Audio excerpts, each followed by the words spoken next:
ये कहानी है दो दोस्तों की और उनकी दोस्ती की शुरुआत हुई थी अभी कुछ दिन पहले हॉस्पिटल के कमरे से, जहां पर वो दोनों एडमिट थे। तो दोनों में से जो एक था उसको अभी कुछ दिन पहले एक पैरालिसिस का अटैक आया था, जिसकी वजह से गर्दन के नीचे की उसकी पूरी बॉडी पैरालाइज हो गई थी और वो अपनी एक उंगली तक नहीं हिला सकता था।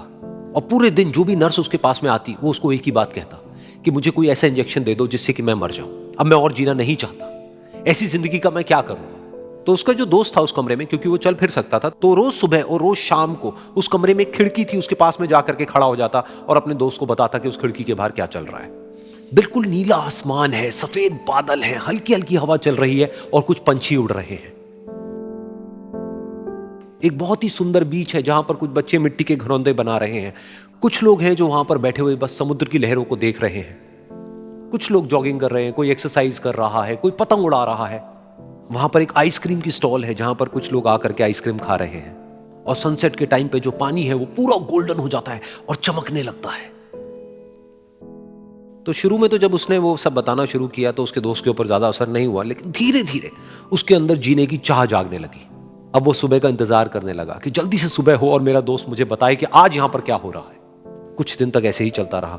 फिर एक दिन जब वो सुबह उठा तो उसने देखा कि सामने वाला बेड खाली है।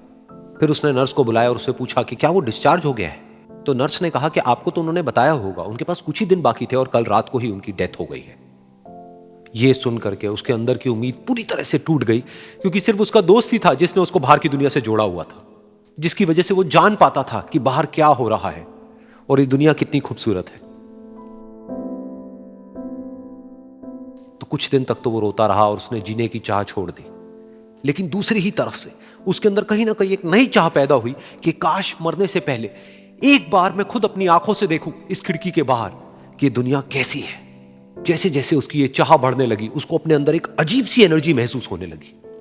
और फिर एक दिन उसने अपनी पूरी ताकत लगा दी और किसी तरीके से वो बेड से नीचे गिरा और पकड़ पकड़ करके किसी तरह से उस खिड़की तक पहुंचा। फिर उस खिड़की को पकड़ करके वो खड़ा हुआ और खिड़की के बाहर देख लिया।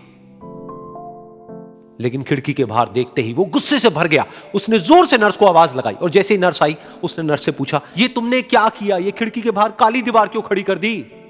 तो नर्स को समझ नहीं आया वो क्या बोल रहा है और वो बोली कि मुझे 5 साल हो गए हैं यहां पर, जब से मैं आई हूं तब से तो ये काली दीवार यहां पर है।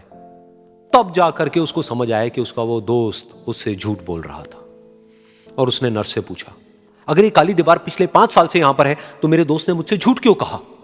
तो नर्स थोड़ा सा मुस्कुराई और बोली कि मैं ये तो नहीं जानती कि उन्होंने आपसे झूठ क्यों कहा, लेकिन मैं इतना जरूर जानती हूं कि जो भी कुछ उन्होंने आपसे कहा उसी वजह से आप अभी अपने पैरों पर खड़े हैं।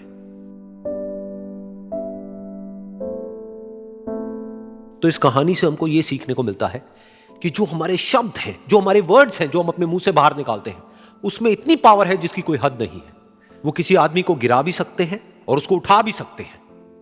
तो अब आपके ऊपर है कि आप अपनी इस पावर को यूज करते हो या मिस यूज करते हो।